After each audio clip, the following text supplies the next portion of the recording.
So great conversation. Another question that I really wanted to ask you is in your, as we talk about the mindset a lot, right? In this series, we talk about success.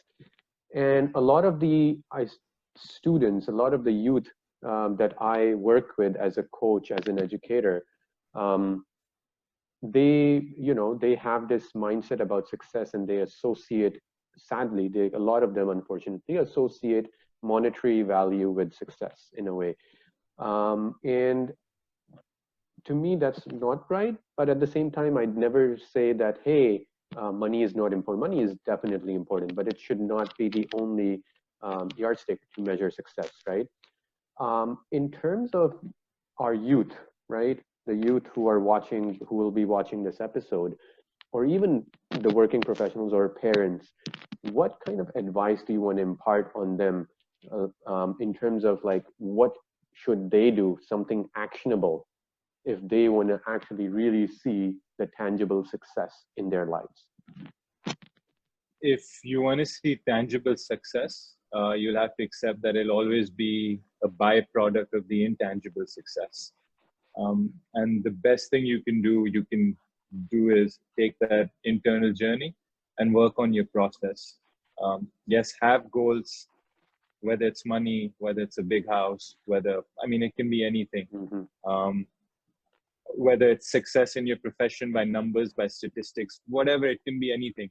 But the best form of success is when you're comfortable in your own skin, you have a solid process, and you base everything on that process, and you trust that process to deliver you outcomes. So work on yourself and work on bettering yourself, compete with yourself, be hungry, set targets, set goals, whether it's money. I don't mind people chasing money, but it has to be for the right reasons. And again, like the last thing would be the best sort of satisfaction you get is when you can contribute, whether it's to millions, whether it's to like tens, hundreds of thousands, that doesn't matter.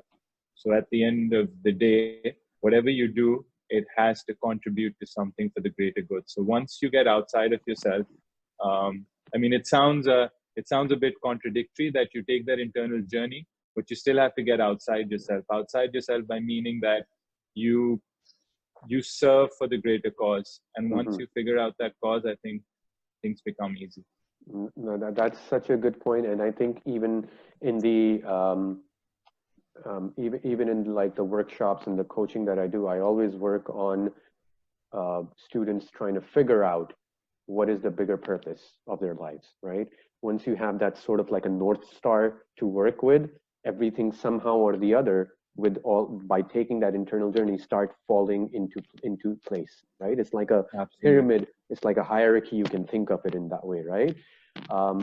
When you were doing that, you were working on yourself, you were working on your self-development and your self-growth. Something actionable, like when you say take that journey inside, what would be like those top 2 or 3 things that you would recommend people to start doing to take that journey inwards?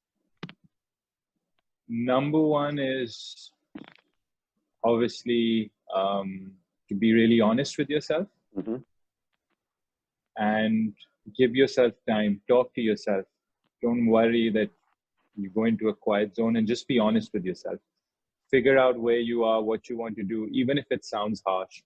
That really shouldn't matter. So once you start being honest with yourself, you figure out a lot of things. Number 2 would be to act, and don't be scared of acting. Even if something makes you uncomfortable. And I'd merge number 2 and number 3 together. So number 2 would be act, and number 3 would be to take yourself outside your comfort zone.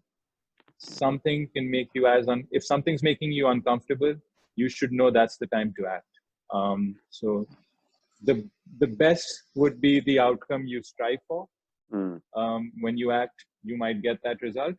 And the worst possible scenario would probably be in your best interest as well, that if you don't, I know it sounds cliche, but if you don't succeed or get what you want, at least you learn something of it and you'll come back stronger. So take a good look at yourself from the inside, act, And the third would be to take yourself outside your comfort zone. I love it. I absolutely loved those pieces of advice, Shan. Thank you.